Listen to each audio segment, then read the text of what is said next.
La Biblia dice en 1 de Timoteo capítulo 3, verso 16, que nosotros somos columna y baluarte de la verdad. Esa es la razón por la que en The True Happiness tenemos un único propósito, y es compartir la palabra de Dios para que todo aquel que nos escuche tenga una comunión real y verdadera con Jesucristo.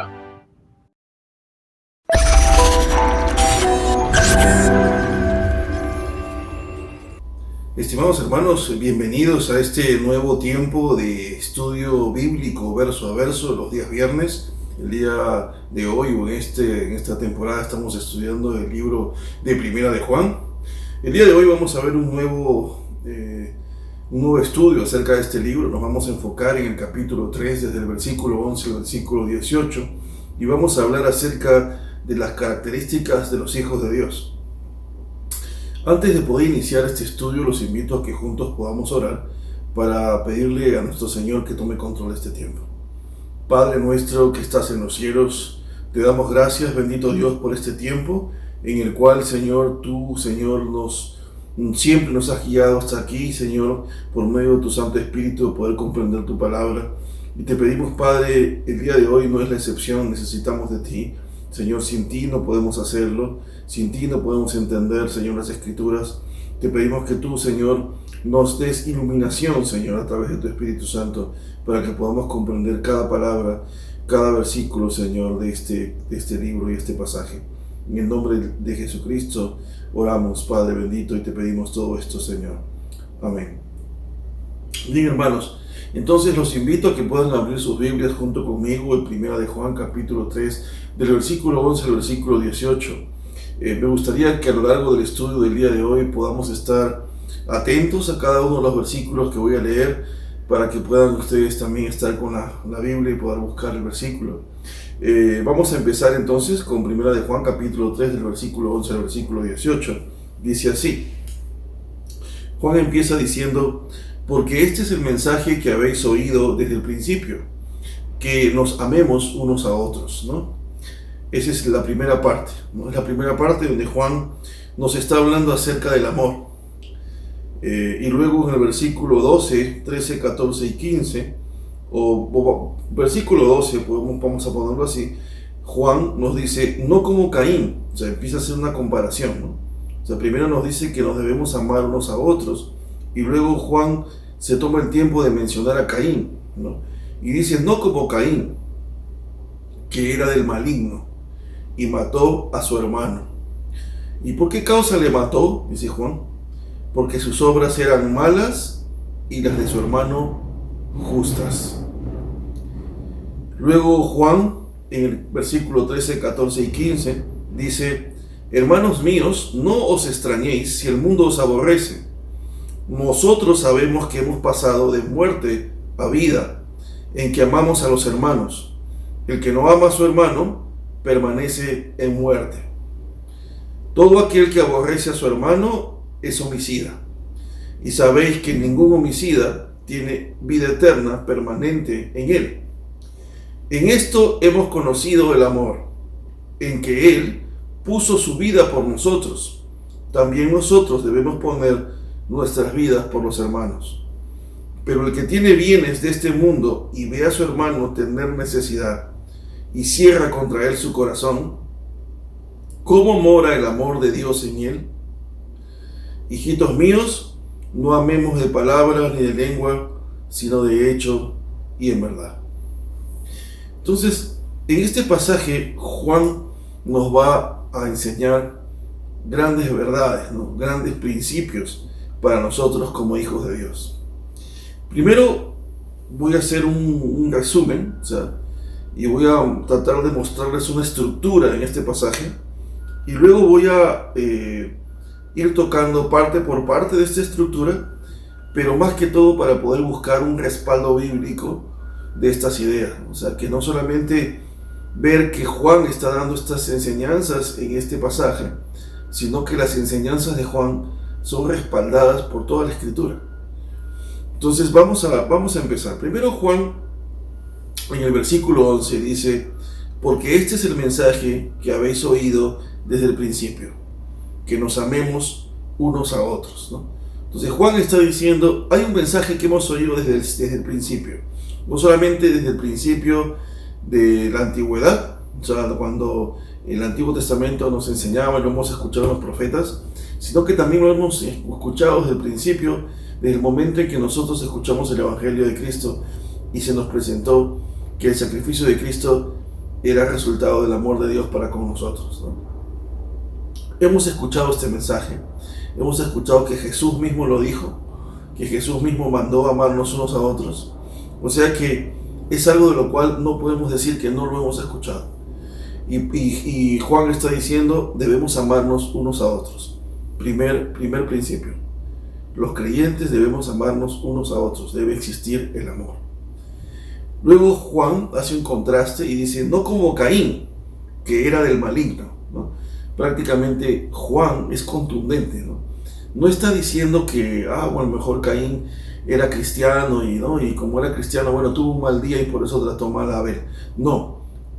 Juan está siendo enfático en decir que Caín era del maligno, o sea, era hijo del diablo. O sea, es rotunda su afirmación es firme, ¿no? O sea, él no está jugueteando a ver si es que dubitativo en cuanto a la situación espiritual de Caín. Él está diciendo, Caín era del maligno, así de simple, y mató a su hermano. ¿Y por qué causa le mató? Porque sus obras eran malas y la de su hermano justas, o sea que por envidia. En otras palabras, Caín mató a Abel por envidia. ¿Por qué? Porque vio que el sacrificio de su hermano Abel había sido aceptable delante de Dios y el sacrificio de Caín no. ¿Por qué razón?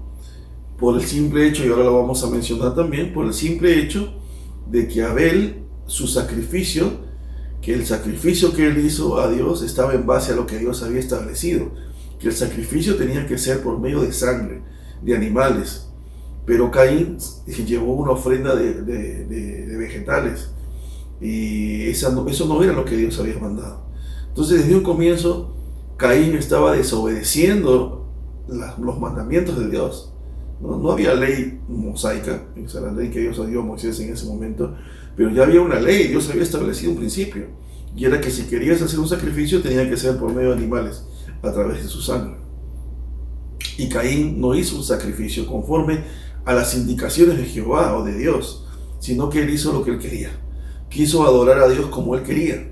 En cambio, Abel obedeció las indicaciones de Dios e hizo el sacrificio a través de un animal.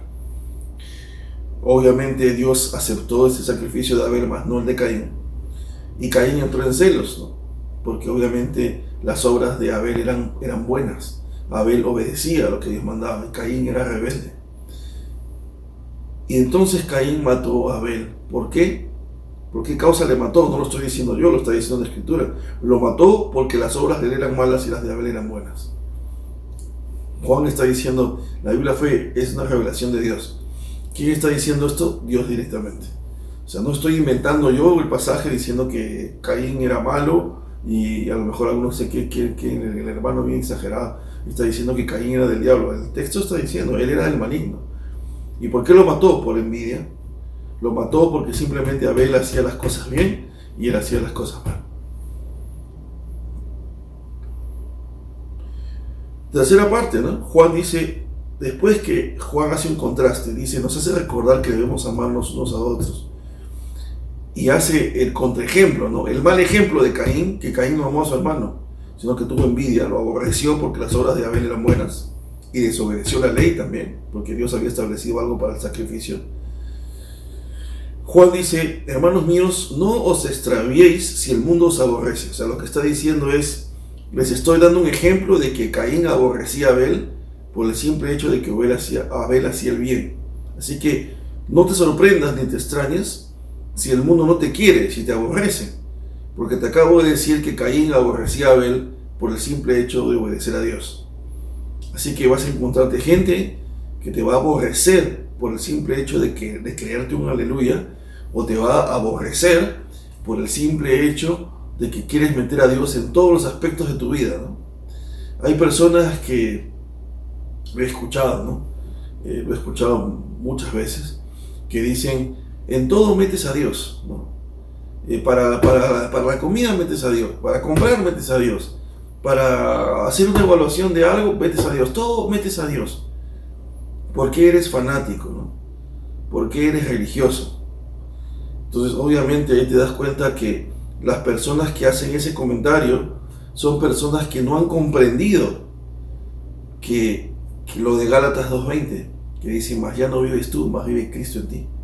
No han entendido de que ser creyente, la palabra cristiano, Cristos, ungido, anos, pequeños Cristos, o algunos otros también dicen cristiano, que viene de herodiano, y la palabra iano significa esclavo, pertenencia de, como lo decían, herodianos, pertenecientes o servidores de Herodes, ¿no? Cristianos, pertenecientes o propiedad de Cristo, ¿no? Y algunos también usan el prefijo, la palabra ano, Cristos, ano, pequeños Cristos. No han comprendido que toda su vida tiene que estar sujeta a los principios de la Biblia y los principios de Dios, porque entonces serán personas tibias, personas hipócritas. ¿Por qué hipócritas? Porque son personas que solo consideran a Dios los domingos, ¿no? En la iglesia, para algunos casos, pero no en todos los casos. Eso significa que esas personas no son personas convertidas realmente.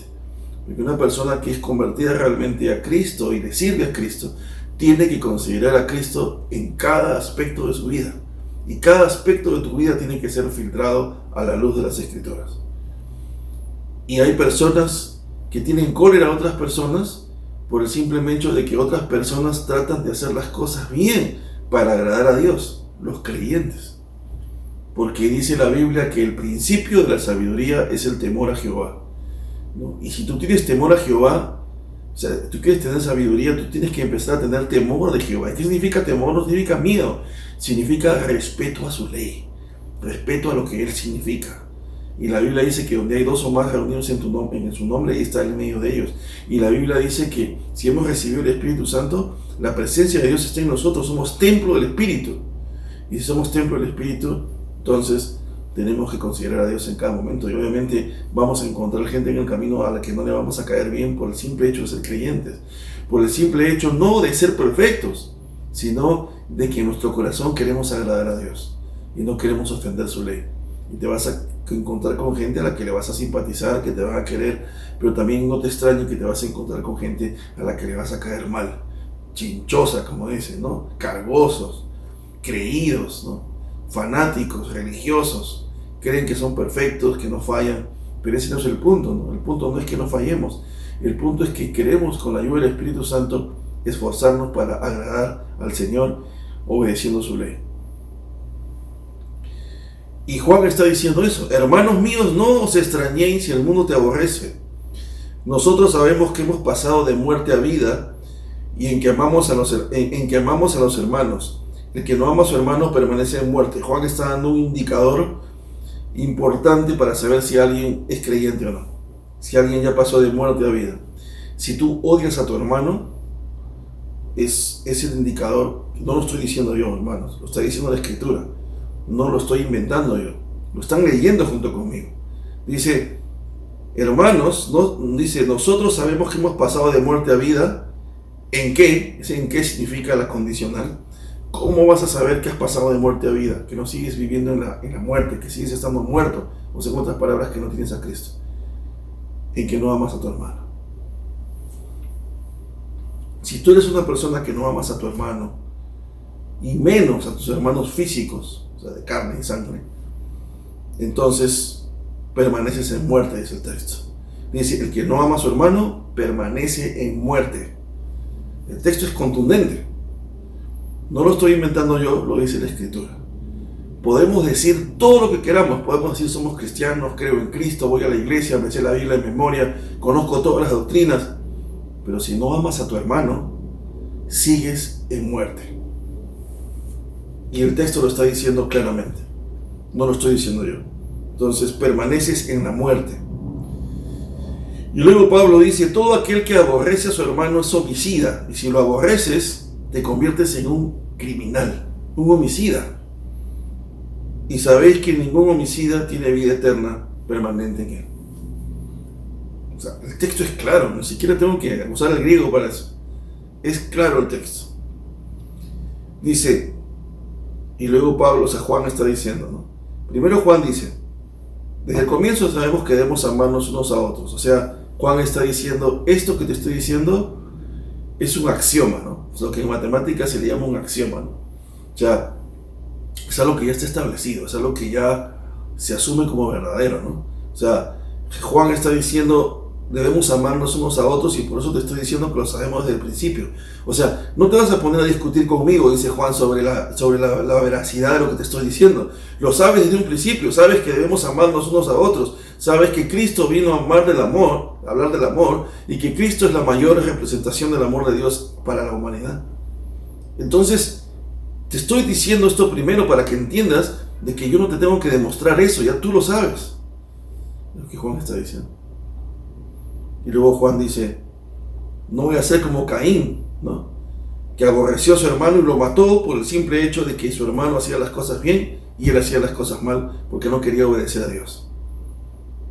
Entonces Juan dice, hay un solo indicador de que realmente nosotros somos verdaderos creyentes y estamos en vida en Cristo, o estamos muertos. Lo que separa esos dos bandos es el amor a tu hermano. Si no eres capaz de amar a tu hermano, entonces estás muerto, sigues muerto. Y Juan dice, y te conviertes en homicida. Y los homicidas no heredan la vida eterna. No pueden tener vida eterna permanente en Cristo. Y luego Juan dice, en esto hemos conocido el amor, en que Él puso su vida por nosotros, y también nosotros debemos poner nuestras vidas por los hermanos. O sea, Juan está diciendo, ¿tienes una justificación de que no quieres dar tu vida por los hermanos en amor? Pues déjame decirte que hemos tenido ejemplo para eso. Hay una pauta, hay un modelo a seguir, y es Cristo. Porque Cristo puso su vida por nosotros, y eso nos permitió conocer por experiencia, ginosco, que Cristo nos amaba. Porque hemos visto los resultados de su amor en nuestras vidas. Y ese amor que Él tuvo ha sido el ejemplo máximo del amor. Y esa es la razón por la cual nosotros también deberíamos hacer lo mismo. Imitar lo que Él hizo. ¿Cómo? Poniendo nuestra vida por nuestros hermanos. Y luego Juan dice, pero el que tiene bienes de este mundo y ve a su hermano tener necesidad, o sea, es egoísta, y cierra contra él su corazón, o sea, no quiere ayudar, ¿cómo puede el amor de Dios morar en él? Esas personas que son egoístas, ¿no? Que tienen cosas, pero que no quieren compartirlas con sus hermanos. Pues Juan mismo está diciendo, ¿cómo puede el amor de Dios morar en ese corazón? Entonces, el amor de Dios no está morando en ese corazón de esa persona. Porque una persona que tiene el amor de Dios en su corazón no puede comportarse de esa manera. Porque si ve que su hermano tiene necesidad, va a dar su vida por su hermano. Va a ver la manera de suplir la necesidad de su hermano. Y dice, hijitos míos, no amemos de palabra ni de lengua, sino de hecho y en verdad. Y Juan, ¿qué está diciendo? Pues vamos a amar. De palabra cualquiera puede amar, sino de obras, de hechos, en verdad. Y esa palabra implica integridad, ¿no? Que lo que estoy diciendo se vea en mi actuar. Y es lo que Juan está diciendo en este pasaje. Entonces, ¿qué es lo que Juan primero nos muestra? Es el principio del amor. Nos está diciendo en el versículo 11 que debemos amarnos los unos a los otros, porque ese es un principio que nos ha sido dado desde el comienzo. Luego Juan nos está diciendo en el versículo 12 y 13 que vamos a ser aborrecidos por aquellos que no quieren servir al Señor, y que vamos a caer mal a la gente, y que no nos extrañe que la gente nos aborrezca por querer hacer el bien. Punto número 3, versículo 14. Juan está siendo contundente y nos está diciendo que hay un indicador de que realmente ahora estamos viviendo en la luz, que estamos en vida en Cristo y no en muerte, en la oscuridad y muertos en nuestros delitos y pecados aún sin Cristo. Y es que La diferencia es el amar a tus hermanos. Si no amas a tu hermano, estás muerto, sigues en la muerte. Y lo más terrible es que te conviertes en homicida. ¿Y qué es lo que dice Juan al final en el versículo 16? Está diciendo de que, ¿por qué tenemos que amar a nuestros hermanos? Porque nos ha sido dado ejemplo por parte de Cristo. Él ha sido nuestro ejemplo, que dio su vida por nosotros. Y eso debe ser el motivo suficiente para que nosotros también demos nuestra vida por nuestros hermanos. Y luego Juan termina en el versículo 17 y 18 diciendo que nuestro amor no sea por medio de solo palabras, sino que sea reflejado a través de obras, de hechos. Y que si vemos a nuestro hermano en necesidad, no cerremos nuestro corazón, sino que le demos la mano, mostrando que nuestro amor por él es verdadero. Y eso será un indicador más de que no vivimos en la muerte, sino que hemos recibido a Cristo y realmente somos verdaderos creyentes. ¿Por qué? Porque obedecemos los mandamientos de Dios. Y así como Caín desobedeció la ley de Dios haciendo lo que él quería con sus sacrificios, nosotros hemos recibido un mandamiento y es amarnos unos a otros. Y debemos ser obedientes como Abel y no desobedientes como Caín. Así de simple. Este es el mensaje de hoy. Y quiero leer algunos versículos. En realidad tengo como más de 50, 60 versículos que sustentarían todo esto. Solo todo este material que está aquí está lleno de versículos que sustentan lo que acabamos de hablar. Pero quiero leer algunos para no darles tanta información, ¿no? El principio del amor, ¿no? Está en Romanos capítulo 5, verso 5. No, perdón, en Juan capítulo 13, del 33 al 35, dice, ¿no? En el versículo 34 del capítulo 13 de Juan dice: un mandamiento nuevo os doy, que os améis unos a otros como yo os he amado, que también os améis unos a otros. O sea, nos está mandando a amar, ¿no? En Romanos capítulo 5, verso 5, el apóstol Pablo dice: y la esperanza no avergüenza, porque el amor de Dios ha sido derramado en nuestros corazones por el Espíritu Santo que nos fue dado. Esto es increíble, ¿no? ¿Cómo es posible que nosotros amemos aún a los que nos odian? O amemos a las personas. ¿Cómo es posible que nosotros podamos ser capaces de producir amor? Pues el texto de Romanos capítulo 5, verso 5 dice que el amor de Dios ha sido derramado en nuestros corazones por medio del Espíritu Santo. Por medio del Espíritu Santo Dios ha puesto amor en nuestros corazones para la gente. Que a veces nosotros nos sorprendemos y es: ¿cómo puedo amar a esta persona con todo lo que me hace? ¿Por qué no le puedo desear el mal? ¿Por qué no lo puedo maldecir? ¿Por qué no lo puedo golpear? No sé si te ha pasado, a mí me ha pasado muchas veces. Y seguro que habrá gente que me quiere golpear a mí también, pero lo que voy es que a mí me ha pasado muchas veces. Y me doy cuenta que si mis fuerzas fuera, pues sería diferente. Pero es Dios por medio del Espíritu Santo quien ha puesto amor en nuestros corazones. Dice, ha derramado en nuestros corazones el amor. O sea, nos ha dado la capacidad de amar. Es increíble, ¿no? Dios nos manda que mostremos amor, ¿no? Por ejemplo, en Romanos capítulo 12, versículo 10 dice: amaos los unos a los otros con amor fraternal, en cuanto a honra, prefiriéndonos los unos a los otros. Primera de Pedro 4:8, Pedro también lo dice, ¿no? Y ante todo, tened entre vosotros ferviente amor, porque el amor cubrirá multitud de pecados, ¿no? Nos ha sido dado ejemplo, sí. Romanos 5:8 dice: mas Dios muestra su amor para con nosotros, en que siendo aún pecadores, Cristo murió por nosotros. Y nos ha dado muestra de amor, ¿no? Nos ha hecho nuevas criaturas, nos ha dado amor, nos ha pedido que nos amemos unos a otros, ¿no? Y eso es algo importante, hermanos. Quiero dejar esta enseñanza corta, sencilla, ¿no? Hubiese podido leer todos estos versículos que están acá, era mi plan, pero el Espíritu Santo, lo siento, lo sé, estoy seguro que me está guiando a cerrarlo aquí, ¿no?